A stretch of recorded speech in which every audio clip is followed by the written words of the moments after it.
Appreciate everyone being here. Those of y'all know, my name's Pete, and this is Clyde George, as Liz just told you. We just came in from North Carolina, so we were able to watch some of this on Ustream, but not up to speed on everything that's been communicated thus far. But real briefly, just wanted to, I guess, share some information about police interactions, and then if and when you are kidnapped and caged, how to potentially handle that situation to mitigate any threats, and not to be led by fear, allow yourself to be led by fear, but instead be confident interactions and empower yourself and others around you. But real briefly, just I'll define CopBlock.org for those of you that aren't familiar. It's been around for about 2.5 years. My friend Daniel Freeman, some of y'all have heard of, who's now caged up in Manchester, founded the site as a way to share experiences he had with law enforcement in the area. He had some negative interactions and wasn't finding any justice through their internal mechanisms. So started a website for that, turned it into a group blog, and it's now a centralized website where we solicited submissions from a lot of people around the states. We try to work together and support folks whose rights have been violated by the police. And really, it's not a site that is about hating police at all. It's about pointing out the fact that badges don't grant us rights. And today, sometimes people with badges act otherwise, so it's just trying to hold them accountable, oftentimes through the use of a camera and other documentation. But ultimately, the purpose of my mission with CopBlock is to make it so the site doesn't have to exist. One day when everybody is held accountable, everyone's responsible for their actions, no matter who they are or where they work. So it's just essentially about sharing ideas, about self-ownership, and holding people accountable. So with that, I'll tell you what we do.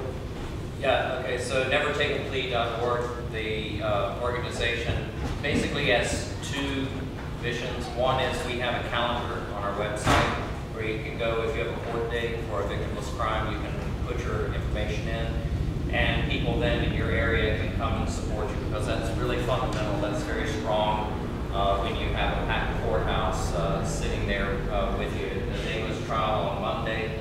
In Manchester, there were over 90 people in court. We took the entire court bench over at that time. So that's the mission. You'll feel more confident and feel have that support. It is noticed. It is noticed. The other mission of Never Take a Plea is basically to clog the courts. If everyone would ask for a jury trial, stop taking plea deals, then the court system would break. It would just bog down. And they would be forced, hopefully, then to concentrate on violent crimes, crimes with victims, active victims. We see this happening in Stockton, California right now. Stockton, California, as you know, has declared bankruptcy. And the mayor has actually come out and asked the courts and the law enforcement to stop issuing citations and arrests and stop prosecuting victimless crimes, because they just don't have the resources to do that. And when we were going through security at Superior Court in Manchester, I was talking to one of the bailiffs about this in the mission, and he agreed with me. He said, yep, he said, if you did that, you would break the system. And so that is our goal, to break the system so that they can no longer prosecute victimless crimes. All right, so I just want to briefly go over, if you happen to find yourself in interaction with a police officer, just some things you may want to do. And I know some of this has already been touched on by the speakers here, or you may not be familiar, have a personal experience, or seen things online. But first and foremost, I just encourage you to be calm, cool, collected. It doesn't bring much to the table if you go in and you're hostile or you're antagonizing. This is essentially, for lack of a better phrase, I don't like the war room, but a battle of ideas. And what we're trying to do here is just share what I think are better ideas, because I think once people are introduced with these better ideas, that oftentimes is half the battle. People haven't really been exposed to the idea of self-ownership and taken it to its logical conclusion. Instead they've been spoon-fed from day one in public schools and in the mainstream media these ideas that other people have authority over you based on where they work. So it's the knee-jerk reaction for a lot of people is to often side with the authority because that's what they're used to doing. So it's important that if you do have an interaction with someone with a badge, that not only for yourself, your own safety, but for the audience that might see that video that you capture, that you're a good ambassador, that you are calm, cool, collected, that you're speaking from the heart and with your conscience, and not, me personally, I don't try to cite statutes or legislation per se, because, they could always change those, and at the end of the day, those are just scribbles someone put on a piece of paper that you never signed. It's not a contract or anything. So I would just encourage you in those sort of interactions, to trust yourself and trust your gut, and if you know if something's wrong, to point it out. If you witness somebody being assaulted or something, ask questions and do the best you can to document it. Get the individual's name, get their badge number, get the squad car number, any and all objective information that you can.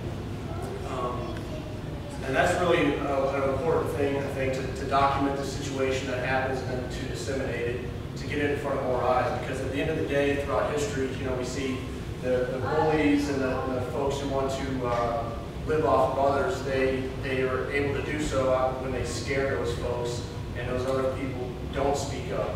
And it only makes it easier for continued rights violations to those people and the future generations. So it's important to document interactions and also to disseminate them so that other people can see, hey, this person up the street or in the neighboring town is experiencing something similar, and maybe then you guys can connect and collaborate. And because I say, it is good to document and disseminate, because at the end of the day, I think there are a lot more good people in the world than bad people. And some of the people that today might be doing bad things, their actions are potentially caused by the perverse incentive of the place of employment they have.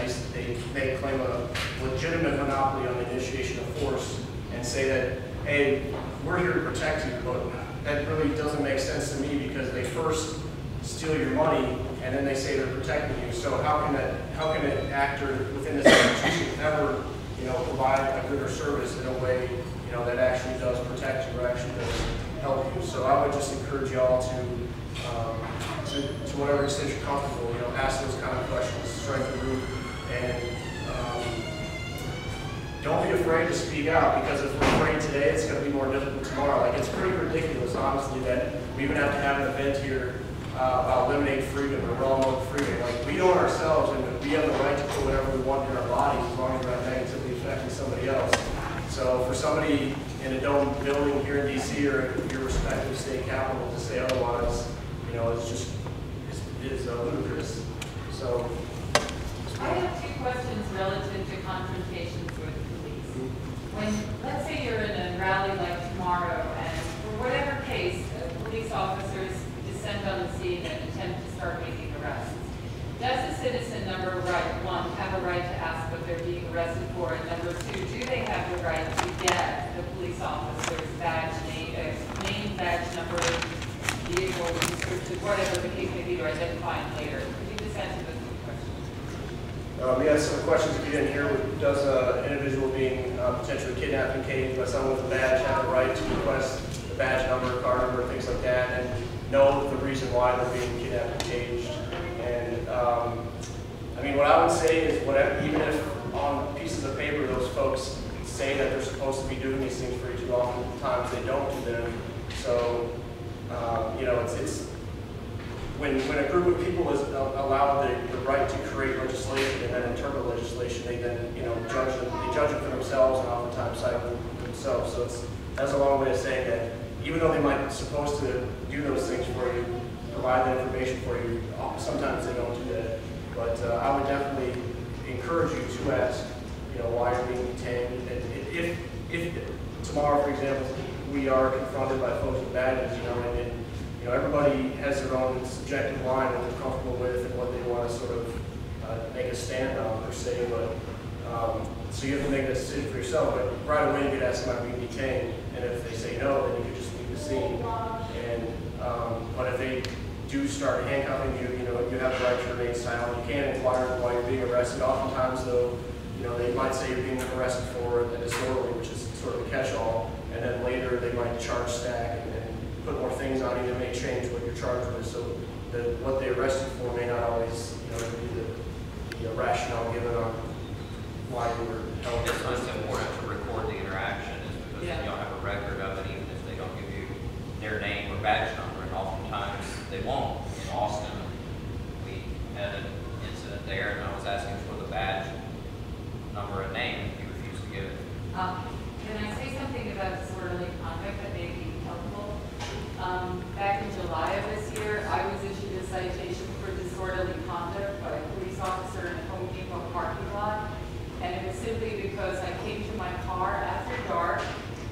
son, we bought some mulch, and we get to the car, and there was a man who had my door open, and he was claiming my dog was in distress. It was 9 something at night in the dark when the sun had already been down and the car was full of air conditioning.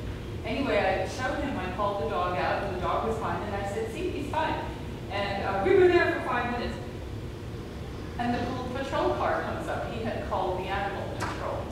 And immediately the officer started writing me up for something. He didn't go to the car to see if the dog was fine. He didn't take a look at the situation. So I said twice, this is bullshit. That's all I did, but I stayed still. I said to the officer, I said, this is bullshit. You haven't checked the dog. It's dark. There's no such thing as, the greenhouse effect after dark.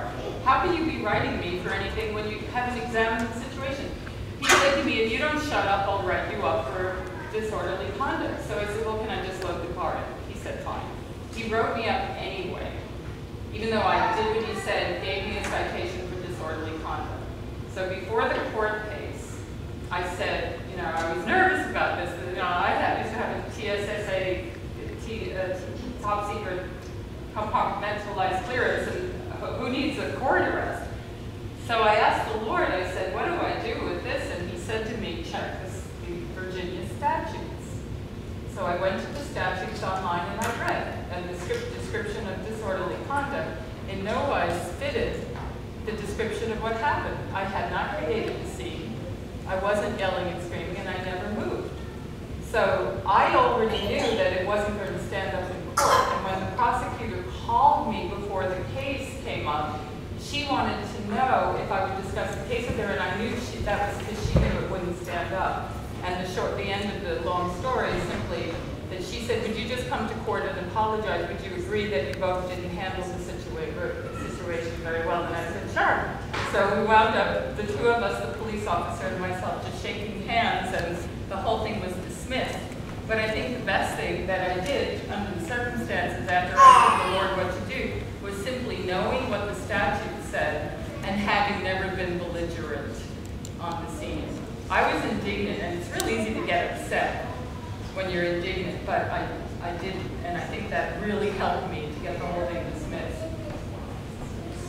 Right, so, and even though your story, you said the statute might not have applied because you were sure it didn't apply, but I mean, creating a scene, those are things that court personnel have interpreted, however they purposely word statutes vaguely to then side with their own actors, it's like interfering with government administration or things like that. It's just, they're just catch-alls. That's where the camera is really useful, right, because if it doesn't match the statute, you're on better ground. Right. I just want to mention that I got a speeding ticket, and I got a jury trial for it scheduled in October. That's awesome. Good. Yeah, we're going to get to that. That's definitely something to encourage. So I guess to go from the potential interactions that you have, if you're able, record it, and even better than that is to live stream it. A lot of us have smartphones. If you're not familiar with, there's at least 6 different applications you can download for free and stream live to the internet. That way your footage can't be deleted. I've had phones stolen from me by people who wear badges, and it's, I don't really think they've done me a good service. So I just encourage you to do that, and also if you're out with other folks, redundancy is also very good. So if you guys can safeguard each other, if they go for one person, then there's somebody else filming, for example. But so let's say you do get arrested, what are your options? Yes. So one of the first things that you can do is you can ask for a public defender, right? Personal opinion is that's not a very good option because they're all on the same team, paid all by the same pot of stolen money. The judge, the law enforcement, the prosecutor, and the public defender. And you have to look at the motivation of all of these actors in this theater that you're in, and what is the motivation of the prosecutor and what is the motivation of the public defender to get this thing done, cash register rung, and you in and out as quickly as possible with the least amount of work on their part. So most of the time, the public defender is not going to be acting in your best interest. So you always need to ask yourself, what is in my best interest? And make a decision from there. Another option is to hire an attorney.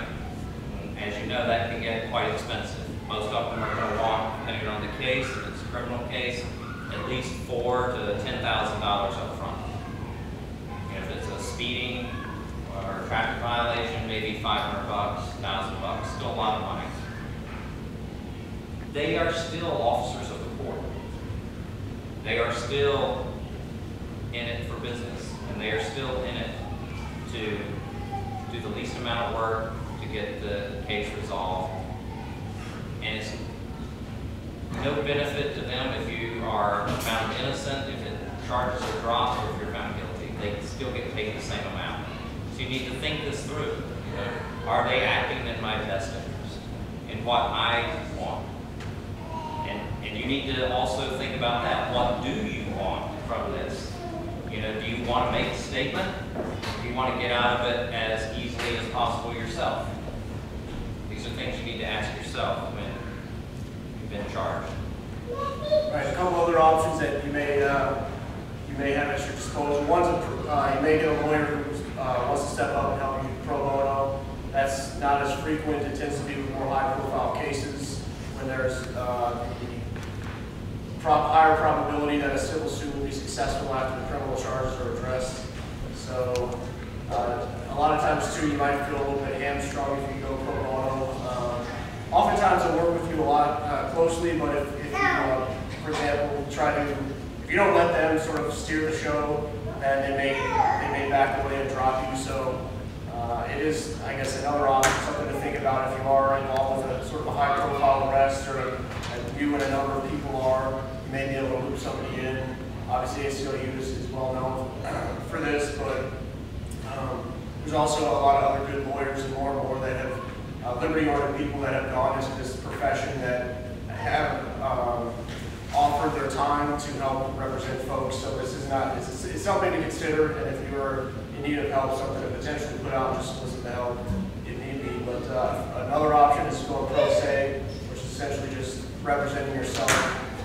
This is what I know a number of us in here have done when we've had threats levied at us. And the motivation, at least for myself, for going this route, going pro se, is that I don't need the help of somebody else to tell the truth. I don't need to go to school for 3 years to get a couple letters behind my name to know how to tell the truth. The biggest negative about going pro se is the difficulty in navigating the system, and that's purposefully done. They create this. I guess I want to back up for a second. It's going to maybe be a tangent from this overview of going to a public defender, hire somebody pro se or pro bono. But if you think about where the court system is today in the states. Sprung from, and it came, back in the day in England, there were a lot of competing court systems, and then if a government official were a witness to something, they could come and testify at that court, but you'd have to compensate them. And after a while, the Crown saw this as a revenue generator, so started mandating that one of their officers be in every court proceeding. And then they started their own court system, and then after a while, they said every dispute has to be heard at our court, and essentially, the way they eliminated competition was to say if you go to any of these other courts, it's punishable by death. So that's essentially how we got to where we're at today. The U.S. model is mimicked on that. There's a one-size-fits-all court system where, again, all the actors work for the same outfit, which is they protect themselves. They create this legislation. So it is something to keep in mind when you go into this system. It's not fair. It's not justice. Some people call it a criminal injustice system, or the criminal's justice system, which I think are more accurate labels for it. But just know that the reason I guess would choose to go pro se almost exclusively, I can't think of a reason I wouldn't, is because right from the get-go, the game is rigged against you. And if you speak from the heart and you communicate, I'm not actually an aggressor. I'm actually the person who's been wronged, and being dragged through this process is only compounding it. Other people are going to see that, and they're going to be emboldened by that. They're going to support you as well. And then these petty threats that come from these folks are going to occur less and less frequently until one day they don't. So that's what I encourage you. But an integral part of this process, no matter which route you go, are plea deals. Yeah, so I touched earlier on plea deals, and that's the easy way out, because what a prosecutor is looking for is the least amount of work, no research, and get a guilty verdict. And the easiest way to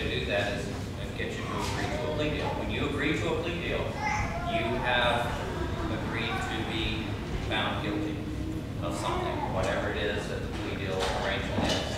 So you are guilty of citation, misdemeanor, felony, whatever. Over 90% of court cases are resolved through plea deals. I think it's even as much as 95%. Very few cases go before a jury, even criminal cases.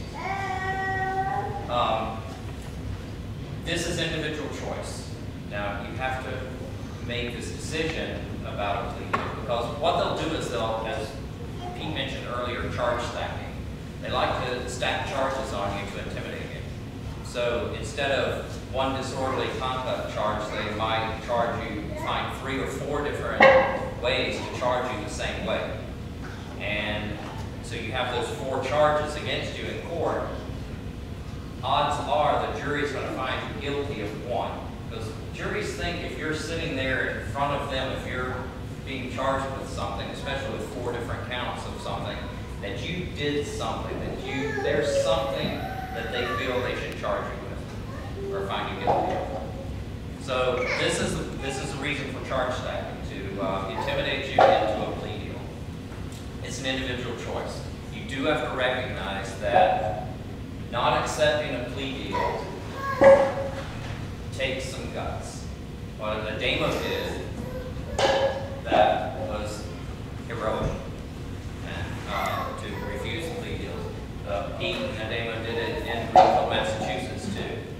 So you're running a risk of going into a cage if you say no plea deal. I'm not taking any plea deal and going before a jury. So know the risks and decide if that is acceptable to you and your family. You have to look at your own individual situation and decide, is this best for me? It might be easier to start with a traffic citation, a speeding ticket, and insist on a jury trial rather than 3 counts of felony wiretapping, for example. That might be a better way to do it. If you've got a parking ticket, if you've got a speeding ticket or something like that, insist on a jury trial and get your feet wet in the court system this way. But know when you are refusing plea deals and you are going before a jury that there are consequences. Now, it just so happened with Ademo, his penalty or the judgment against him by the judge was less than the plea deal that the DA had offered. So it's all arbitrary. I just want you to know that. There is no silver bullet. You just going before a jury speaking the truth doesn't mean that they're going to believe you and they're going to side with you and find you not guilty. Yes? Can you refuse a plea deal at first and then take it later? That's up to the prosecutor and the DA. I mean, oftentimes they'll offer you a plea deal and then you refuse it, and they'll come back and offer you another and another. Or they might even ask you, well, what will you take? And you make an offer. Or they can just say straight out, okay, you refuse that plea deal, we're going to trial. But know that the prosecutor has to prove beyond a reasonable doubt. You don't have to prove anything. They are supposed to prove beyond a reasonable doubt, in theory, that you are guilty. Doesn't always work. Didn't work last Monday. Yes?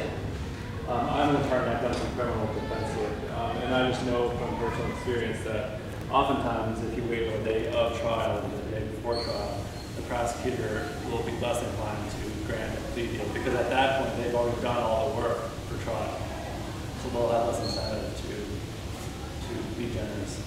Right.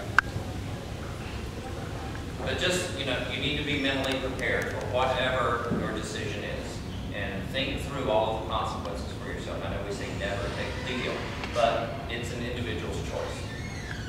What is good, what is best for you in your situation?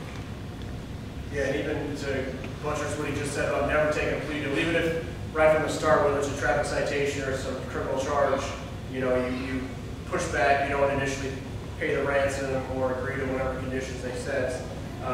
Even if it goes through another iteration or a couple, it uses up resources there. And if everybody were, for example, given a traffic ticket went and said, I demand a jury trial, and would shut down the court system. So you don't have to take it all the way. For example, maybe like our friend Adamo Freeman. I know we keep referencing it. If you're not familiar, there's a page at copblock.org/free Adamo.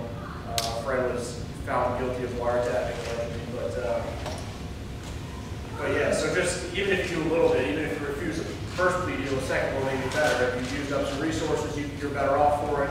You know, and so if everyone does a little bit, you know, it can have a pretty big impact. So let's say, yeah, go ahead. You can request a bench offer too. A bench offer, okay. Sometimes they're a lot better. Okay. And you can also go into chambers where you can express your case to the judge in an informal setting. And there are other mechanisms that this process triggers.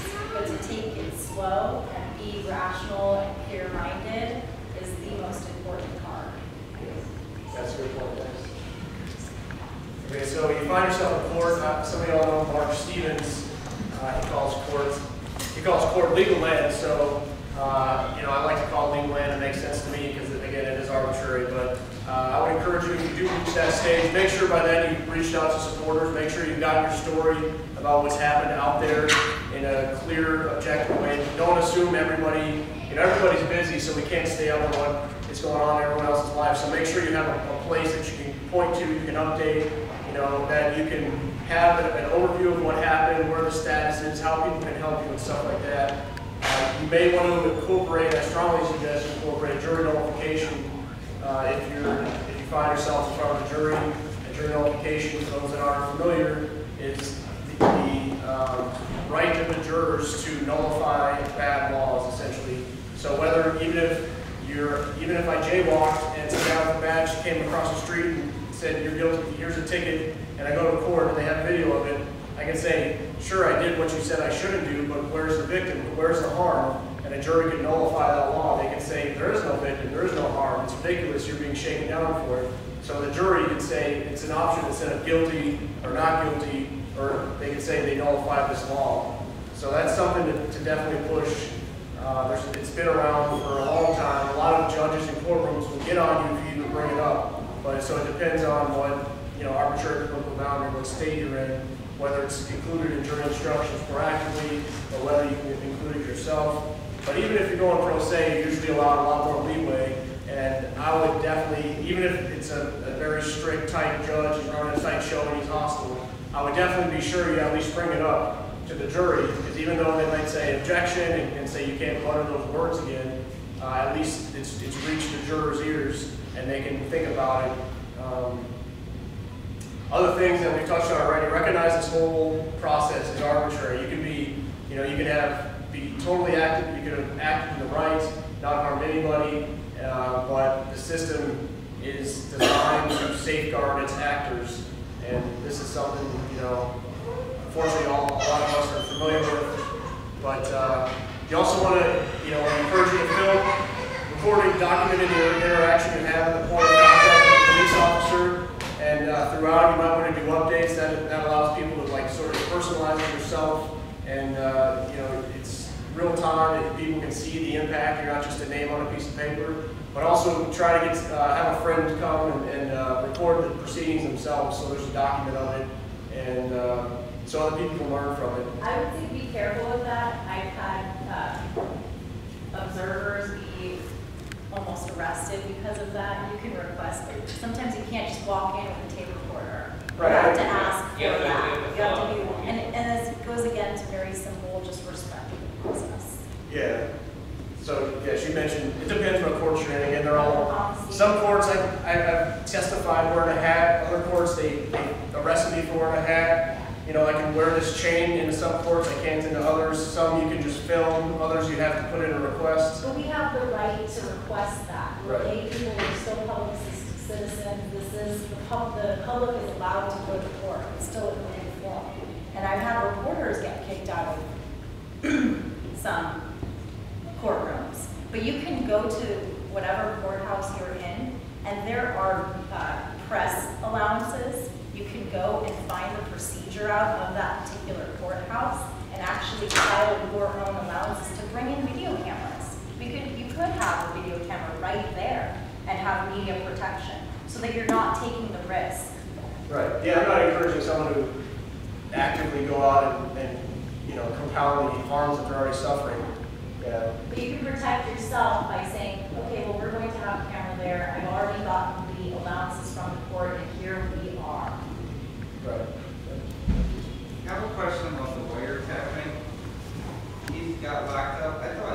I watched you like defend. I thought that was, what happened? What's the deal with that? Are you talking about the case that you were? That was Greenfield. We're talking Yeah, about we had an arrest in Massachusetts in 2010, and we had jury trial in 2011 for wiretapping.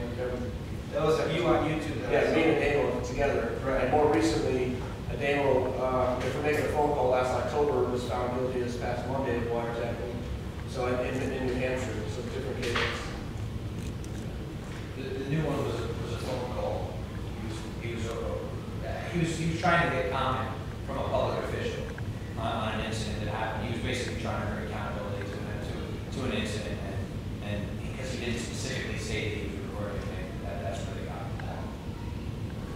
Right. But there's still some movement on that, which you know we don't have enough time to get into now. But I think that sort of wraps up where we're at. Again, I just try to underscore to act according to your principles. The longer each of us allows fear to control us and guide our actions, and the less likely we are to realize this world where we can engage in peaceful consensual interactions for everything, and where individuals are held responsible no matter where they work.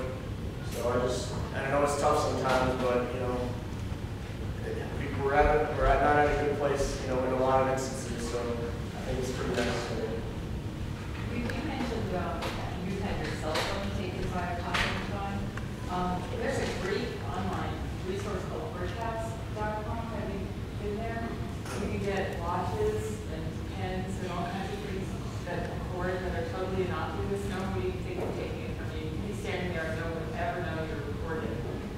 It's just to keep you from losing your cell phone. Yeah, we've tested a lot of those spy cams. I don't think they're as reliable as one other thing. It's just been some Oh, it's pretty good. Birdcats.com. Check it out. Appreciate it. Is So, that right? yeah, we're gonna have to roll in a second, but we brought a few T-shirts, and they're some of the older Cop Club ones. If anybody would care to have them, To wear tomorrow. yeah, I just asked. You'll wear it I mean, they're tomorrow? free, but I just asked that you kind of rock it tomorrow. We have a large, medium, and small. So if anybody wants one of those, we'll wear it I tomorrow. have a medium and a large, never take the please. Yeah. You'll wear those tomorrow, medium and large. But appreciate y'all's time.